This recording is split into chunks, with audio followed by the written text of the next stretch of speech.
Well, we have a real doozy of an article here for you from the Blaze. DOJ, the Department of Justice, drains funds raised on behalf of January 6th defendants.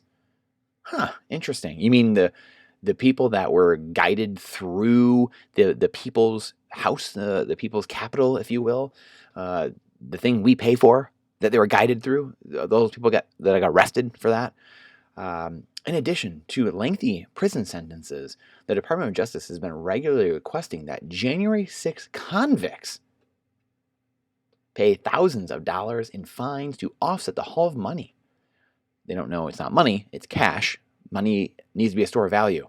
That's what Brad Sherman and the government and really 95% of individuals have no idea, that they don't have money in their wallet. They don't have money in their bank account. Those are just digits. Newsflash, that's just currency. It's not a store of value. It's losing value. That's why you get poorer over time. That's why we talk about Bitcoin. The perfect trade for your finite time and energy is a finite asset, finite container, like Bitcoin, because that's what money is. It's a container for your time and energy. Sorry, I digress. Draining their funds to offset the haul of money that some of them have raised through crowdsourcing. Heaven forbid. Sounds a little bit like the Canadian trucker situation, does it not? Dutch farmers, this is mind-blowing stuff. And if you see a pattern here, that's because there's a pattern here. This is going to get worse before it gets better. This is why we do what we do here. This is why we've been warning you for whatever amount of time. I've been talking about this for 20 years. I've been recording this on this channel specifically over the last few years. Content like this and putting it out here. Did it in other forms and fashions, did it live more, did it in a blog 10 years ago. And we have our current blog, a new blog that we started a few years ago, link in the description, where we go through a lot of that stuff, where we talk about this in more detail as well. According to a report from the AP, the DOJ believes it is entitled to this cash, this currency, because many of the defendants have pled guilty to the charges against them, and the agency does not want any guilty party to be able to profit from criminal behavior.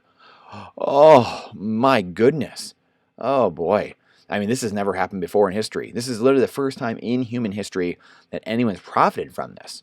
This is mind-blowing. So do we need to go and track down all the people that have committed crimes and then let out eventually and then made all kinds of money after that or whatever? Or does it cross into people who were that people knew were guilty and that were let off, like a certain O.J. Simpson, and then made tons of money selling books? If I did it, I mean, this is literal comedy hour. We live in a simulation. And if you don't know that yet, well, welcome. You live in a simulation. You live in a clown world that is completely concocted through psychological manipulation, through media, through academia, through politics, and you are just completely brainwashed over and over. If you don't believe me, go and watch many of the YouTube interviews, which I can try to link to those in here, of KGB agents, of Russian agents, literally from decades and decades ago, telling us, and books like these, the Capitalist Manifesto, talking about all of them. And then the Naked Communist, which literally documents all the things they say and their checklist from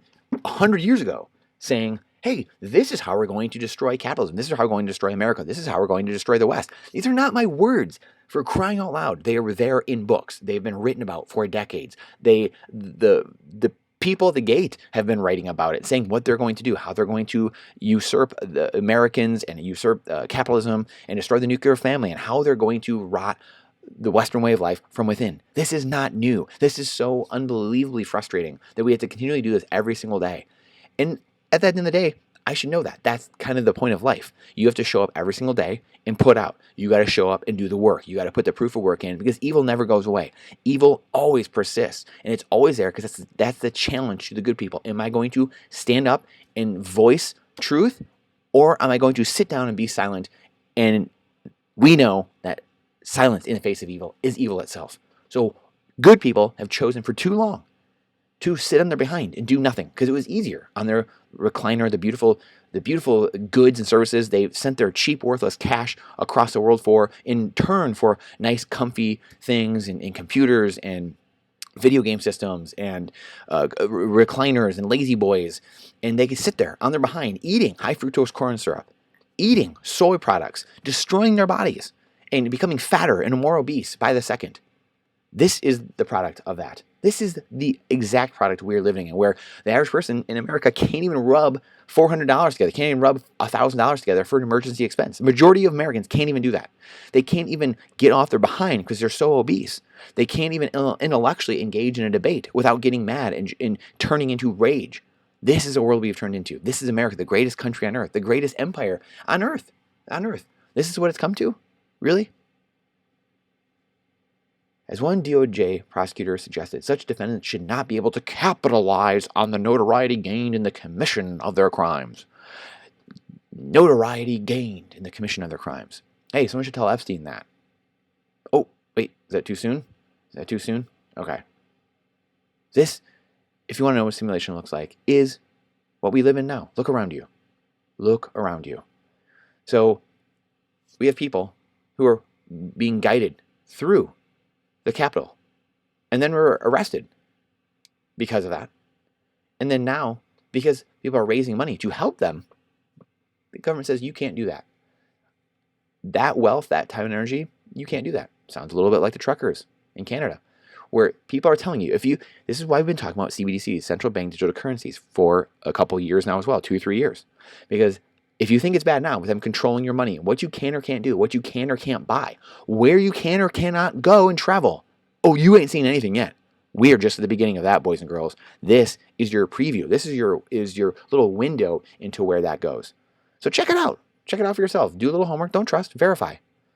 Please share this out, though, because we are in a war. We are in a culture war. We are in a psychological war. And many of us don't even know it yet. But the people at the top do. They've been playing this war for decades. Decades. This is why, as the frogs in the boiling pot, we have gotten so close to the brink. And we have lost so many freedoms and liberties because so many people have not been woken up yet. Be awake. Not woke, but awake. Please share this out because the algorithm hates truth. I appreciate you being here for my TED Talk. Question everything with boldness, even the existence of God himself. And this is not financial advice. It is freedom advice. I look forward to seeing you on the next one.